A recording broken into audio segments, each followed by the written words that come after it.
Greetings, welcome, Swagatham, Vanakkam.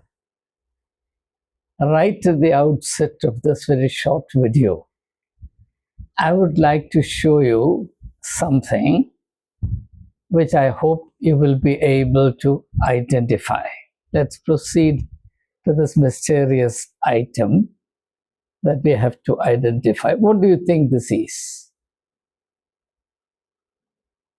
All right, let me tell you what it is. About 2 hours ago, I brewed some high quality tea, black tea, and kept it in the fridge. At the time of keeping this in the fridge, this liquid was black in color.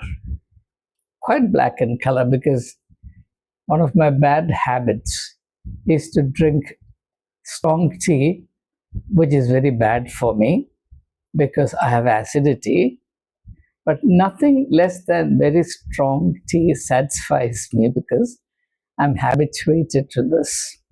So I made a very strong brew of tea. At that time it was black in color. I kept it in this glass because I wanted to show this to you, and the color turned to the present color. I added nothing to it. I just allowed this to stand as it is in the fridge, and this has happened. Now, a couple of weeks ago, when for the first time I noticed this, I hadn't noticed this ever before, I realized with a shock, or I thought with a shock, that this was because the tea that you buy now, even the best quality tea available in our markets, in our shops, is heavily loaded with pesticides and short poisoned. And believe you me, and I'm not exaggerating, the very thought of it began to make me feel ill. I began to feel that I was becoming febrile, slightly feverish. And I sort of touched my forehead to see if my temperature was going up. Now, this particular experience made me think. A simple thing, very common experience. So I thought that I was consuming poison, low-grade poison, over a long period of time. And that very thought really rattled me. I'm not exaggerating, it rattled me. Now, my first thought was to investigate this. So I turned to Google and I searched for what happens to black tea when it is kept inside the fridge, when it is refrigerated. So pat came the answer that this is a common thing, and that the black tea is allowed to stand in the fridge undergoes oxidation, and therefore the change in color, rather than indicate the degree of poison in it, actually indicates the quality of the tea used. Now that information made me feel very much better. So sudden switch, and I was astonished. Before I got that information, I was beginning to feel febrile, I was beginning to feel unwell. At the very thought that I was consuming this poison over a period of, say, 70 years, how much poison would I have consumed? But the moment the right information came into me, I began to feel all right. Upon the moment, I began to improve. Now, the first thought, therefore, that came into my mind was what Jesus said, the truth will set you free. The truth will set you free. But my mind being as naughty as you think it is, it did not stop with that. Then I began to consider as to why it is that the priestly class revel in branding ordinary believers as sinners. Seen through the eyes of priests and bishops, every Christian is a sinner, and there is no good in him or her. And it's because of this that certain denominational traditions make it obligatory for believers to confess their sins, one-to-one confession or private confession made to the priest. The priest is then trained to hear these confessions. Now, why is it that so much emphasis is laid on making the people feel that they are sinful? Surely it cannot be with any good intention. I'm very, very convinced about it, because it doesn't do anyone any good. There is absolutely no evidence, no shred of evidence, that confessions make you a better Christian, or that confessions make you stronger in the spirit and therefore equip you to stand against and triumph over temptations, so that over a period of time you get complete mastery over the sinful inclinations of your nature. There's absolutely no evidence to that effect. So therefore, for all practical purposes, in terms of making a person spiritually better, this idea that he's a sinner, this idea that is being dinned into him or her day in and day out, that he's a sinner, she's a sinner, and therefore there is no grace in him, there is no good left in him or her, it's really not helping anyone. Well, it has a psychological aspect, I don't deny that.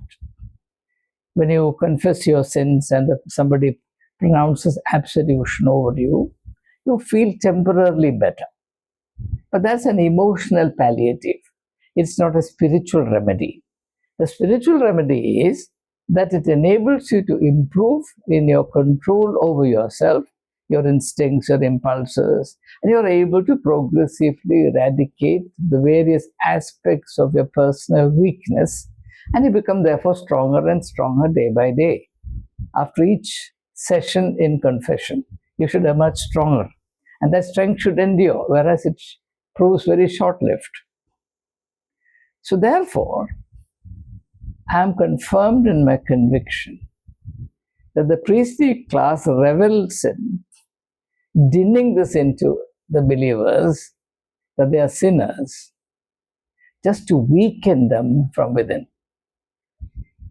And such weakening is very helpful in establishing and perpetuating the priestly control over the people. Therefore, it is not at all for the good of the people that this refrain is repeated day after day, and also the scriptural texts are marshaled in order to convince people that there is no good in them. For example, I know a Pentecostal pastor whose most favorite verse in the Bible is from the Old Testament, in which Jacob is addressed as a worm, you worm. So an expression that completely takes away the worth of a human being. Now, I'm reminded in this context of the statement allegedly made by the Chief Justice of India, Justice Suryakant, that the youth of India are like cockroaches. Subsequently, he has retracted the statement. He says that the statement has been twisted out of context, which is a familiar strategy, as we know. I happen to see, unfortunately, the video clip in which the Chief Justice of India is making that statement. And having seen that clip myself, I cannot believe that anything has been distorted or twisted out of shape. That this is exactly what he said. The youth of India are like cockroaches. All right, that's fine. He has every right to his own opinions. Now, again, the principle is the same. By taking away their worth, you demoralize them, and by demoralizing them, you are able to exercise more and more complete control over them. There's only one motive in devaluing anyone, that is to bring that person under one's total control. So it is a control orientation in human nature that becomes the motivation to destroy the worth of others. Now, in contrast, Jesus Christ who is supposed to be the role model for bishops, priests, and all the godly people, never sees a human being as a sinner. Never. On the contrary, when Jesus sees someone, he sees what is good and positive about him. In fact, he sees the potential for enormous good remaining hidden in an individual, of which the individual himself was not aware. And his priority, therefore, is to call forth, accentuate, and affirm this hidden potential in every human being. There's a complete contrast in the two attitudes or approaches, the priestly approach and the approach of Jesus Christ. When Jesus looks at individuals, they are children of God. Or in the Jewish context, he says, you are a son of Abraham. You are a daughter of Abraham, which is the highest title of worth that could be conferred on a Jew at that time. But in general terms, the description is children of God, which is the highest statement of human worth. That is Jesus' outlook. Even when, as in the 8th chapter of John's Gospel, when a woman is caught in adultery, then allegation was right and is never questioned, it is never disproved. Jesus doesn't, unlike the people in that society, Jesus doesn't see her as a sinner. At the end of it all, he does say, do not sin again. Turn a new leaf. And that is because you are today not doing justice to yourself. You've chosen to be in a mode, maybe by virtue of the pressure of circumstances or whatever. The fact of the matter is that you are in a state of progressive self-denigration. Your worth is being eroded. Your personality is being corroded. And it's not good for you. Therefore, turn a new leaf. Now, that idea that an individual in that plight or predicament can turn a new leaf itself is a very affirmative outlook. Something that we find conspicuously absent from the priestly class. I have no special interest in discrediting the priestly class. My point is that the priestly class is discrediting itself by trying to denigrate the worth of the people who are actually their followers or who have entrusted their spiritual well-being to the ministrations of the priestly class. They can do a lot better by following the example of Jesus Christ. The tragedy in perpetuating the present negative and crippling approach is that the church ministry itself suffers. The ministry of the church or the ministries of the church. Now, in the New Testament, at least, it is affirmed that the primary goal, the priority of the church must be to equip the saints. In other words, every believer must be seen as a potential saint, not as a sinner.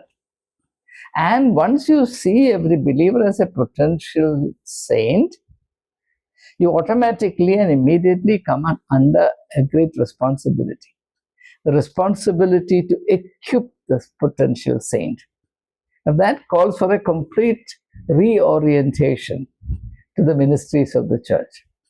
As of now, I dare say there is not a single church in Kerala or anywhere in the world that actually prioritizes this Christ-given task of equipping the saints.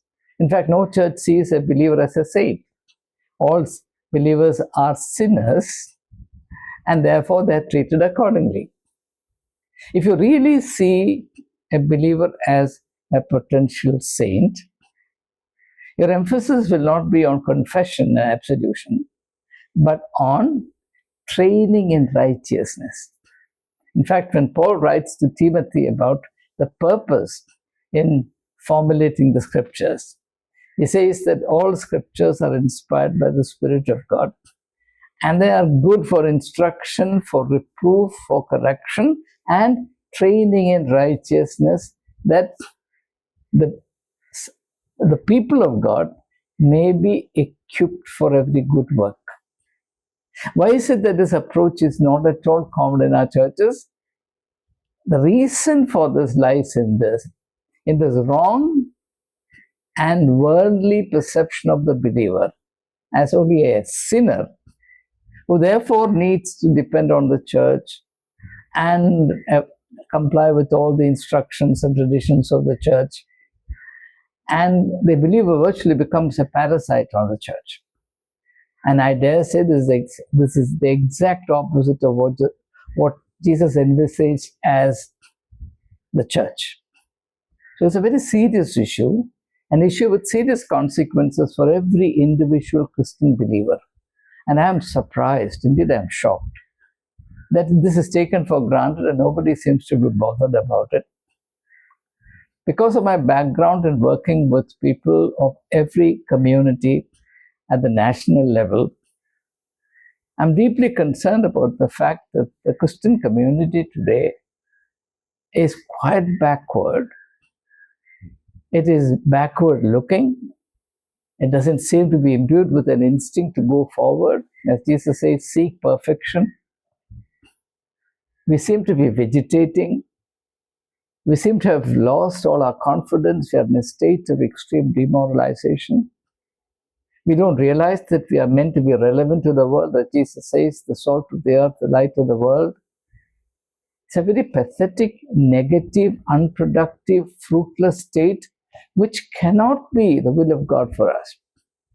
At least therefore the question arises, and the question must be asked by everyone who takes at least his own spiritual well-being seriously, his own personality development seriously, as to why we are in this state. There must be some reason for it. If there is an illness, there must be a diagnosis. And unless there is a diagnosis, there cannot be a proper line of treatment. We have to emerge from the state of morass, of demoralization, of fruitlessness, and of aggravating irrelevance to our own context. So remember, the point that the ideas instilled in us, the ideas planted in us, can do enormous harm to us. If you and I believe that we are only sinners and the wages of sin is death, then we are in a state of extreme demoralization, and all that therefore we can think about thereafter is how to ward off the consequences. Whereas Jesus calls us into a very positive state of mind. He says, I've come that you may have life in all its fullness. Surely you will agree that this blessed state of having life in all its fullness is quite different from the state of chronic sin and chronic absolution pronounced by a priest. And the need to confess, and the need therefore to pronounce absolution on the believers can be legitimized and perpetuated only if the sinfulness of the people and the sinfulness of the flock is perpetuated. Therefore, built into the institution of confession and absolution is the need to perpetuate the sinfulness of the body of believers, which is completely contrary to the will of God for all of us. And I would like us to remember this, the fact that enormous harm and a crippling effect upon our development as human beings, created in the image and likeness of God, is being deliberately or unwittingly inflicted upon us by branding us as sinners who have nothing good left in them. We are not sinners. We are wonderful creations, as the psalmist says, fearfully and wonderfully made, created in the image and likeness of God. We have to do justice to that great creation. Thank you. All the best.